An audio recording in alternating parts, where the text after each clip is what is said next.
Bismillahirrahmanirrahim. Assalamu alaikum. You're welcome to the video session of Cantab Publishers.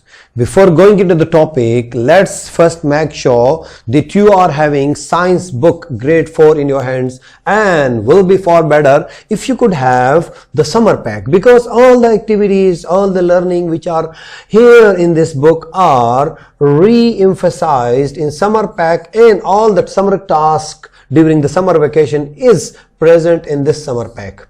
If you need a support, extra support from a resource pack which includes all the solutions of the exercises, along with that the teaching methodology for the teachers and parents available. So this resource pack is downloadable from the official website of Cantab Publishers.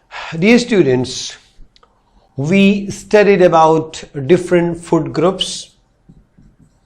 Food groups भी हमने पढ़ लिए और आपको carbohydrates, fats, proteins, vitamins वगैरह आपने detail से पढ़ लिए और उसके बाद हमने बैलेंस डाइट भी पढ़ लिया और बैलेंस डाइट के साथ अनबैलेंस डाइट और सिलेक्शन ऑफ फूड ग्रुप्स भी कर लिए। यहाँ एक और चीज जो बहुत जरूरी है हमारी जिंदगी के लिए, that is hygiene. Healthy life के लिए hygiene is also very important, and beside that importance, hygiene is the part of our religion, Islam. And Allah the Almighty says in Quran, Allah loves those who purify themselves. Surah Al-Baqarah verse 222. Allah loves those. So we can simply say, don't we want to be loved by Allah Almighty? Of course we want. The things that you do, keep yourself and surrounding clean in order to maintain good health is called hygiene. What is hygiene? खुद को, अपने surroundings को साफ रखने को hygiene कहते हैं. If we will follow the basic principles of hygiene, we will be healthy always.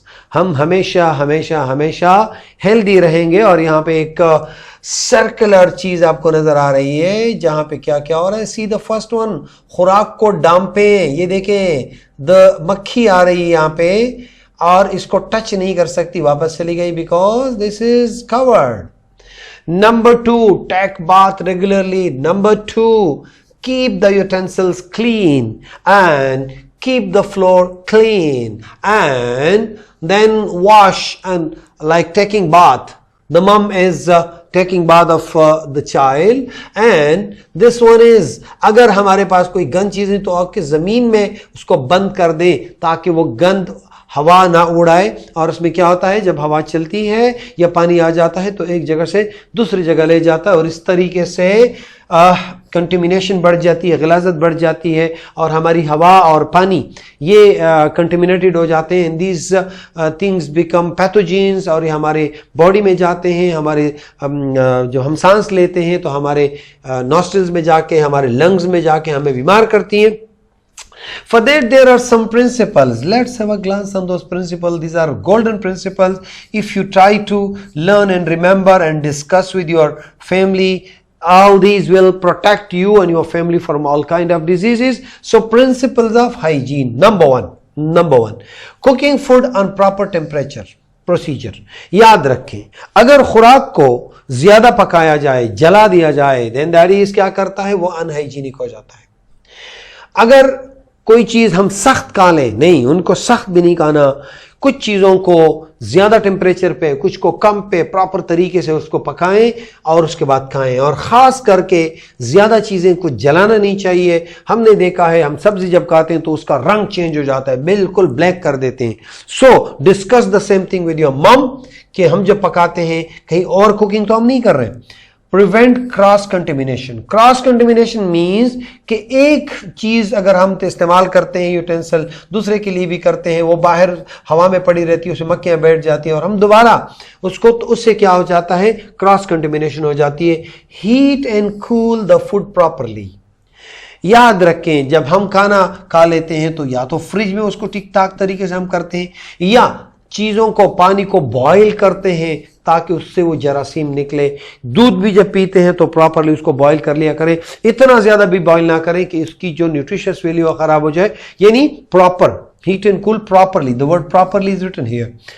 Sanitise all cooking utensil before preparing the food. Sanitize I mean कि ऐसी चीज से धोएं कि वो सैनिटाइज हो जाए, उस पर जर्म्स ना रहे। Use common serving spoon when sharing. Common serving spoon when sharing, कोशिश करें कि स्पून्स का इस्तेमाल सही करें। मोस्टली क्या होता है, जब आप शेयर करते हैं तो एक स्पून से सब में डाल दिया, मतलब ज्यादा स्पून्स को गंदा ना करें, हर एक ही स्पून से चलाएं। हाँ, हर एक अपने स्पून से खाएं, और इससे भी ज्यादा बेहतर है कि अगर ऐसा खाना है कि हमारे हाथ से गिरता नहीं है तो हम अपने हाथों से खाएं तो ज्यादा बेहतर है। हाथ साफ हो, साबुन से धोए हो। Buy food from licensed food premises. Very good. ये स्ट्रीट हॉकर से हम अक्सर चीजें लेते हैं, वो प्रोटेक्टेड नहीं होते हैं, वहां पे मक्खियां बैठती होती हैं, ओपन एयर में उसने रखा होता है, तो उनसे करें। दूसरी बात यह है कि अगर आप कहीं पे पैक्ड खुराक खाते हैं तो पैक को भी देखें कि आया वो लाइसेंस्ड है या नहीं है। कहीं गुमनाम तरीके से वो क्या होता है, वो हाइजीनिक नहीं होता और उससे हम बीमार पड़ सकते हैं। Wash hands with soap before and after meal, ये बहुत जरूरी है। Before and after both. Take bath daily. Don't say that I am feeling cold. हाँ, गर्म पानी से नहाएं, ज्यादा ठंडा पानी से ना नहाएं, लेकिन नहाएं जरूर। Take bath daily, this is very important. Use purified and boiled water, यानी प्यूरिफाइड एंड बॉइल्ड वाटर। गंदा पानी ना पिए, कभी ना पिए, और कोशिश करें कि घर में फिल्टर लगा हो, वरना ना हो तो जो पानी बाहर से आता है थोड़ा सा उसको बहाएं, उसके बाद फौरन डालें और उसको अपनी कूलर में महफूज करें। टैंकी का पानी ना पिए, क्योंकि टैंकी में मोस्टली हमारे पास क्या होते हैं, फंजाई वगैरह फंगस चीजें आ जाती हैं, एलजी बन जाते हैं, वो नुकसान देते हैं हमारी सेहत को। Wash fruit before eatings. हाँ, आपके लिए जरूरी है, जब मामा पापा जब ये फ्रूट लाते हैं तो इतना वेट करें कि उसको धो लें, साफ कर लें, उसके बाद खाया करें, डायरेक्टली जंप ना करें। Do not spit on the floor, cover nose in smoky। एक जगह दूसरी जगह थूकना नहीं चाहिए, बहुत बुरी आदत है, गंदी आदत है, कुछ लोग हर जगह पे थूकते हैं। और दूसरी बात ही, जब आप स्मोकी एरिया में जाते हैं या डस्ट में जाते हैं तो क्या करें, अपने नोज को कवर करें। सबसे ज्यादा आजकल क्या करना है आप लोगों ने, जब आप बाहर जाते हैं तो मास्क जरूर लगाएं, क्योंकि आजकल जो पेंडेमिक सिचुएशन है कोविड-19 की वजह से जरूरी है कि हम अपने नोजी को डाम पे जमा बाहर जाएं। करेंगे इंशाल्लाह। So my dear students, hygiene क्या है, इस व्हील को आपने देखा, कुरान क्या कहता है हाइजीन के बारे में, और these are the principles. So I am sure that you have learned about hygiene. और हिफ्जान सेहत इसको उर्दू में कहते हैं। Sometime you will have heard in different journals और टीवी, और sometime you see it in newspaper also, ताकि आपको ये याद रहे कि हाइजीन जो हिफ्जान सेहत का लफ्ज है ये किस चीज के लिए है, this is for the word hygiene. So best of luck my dear students, and इंशाल्लाह in the next session we will be doing exercise. In fact, you will be doing exercise, I'll just be helping you. So best of luck. Allah Hafiz.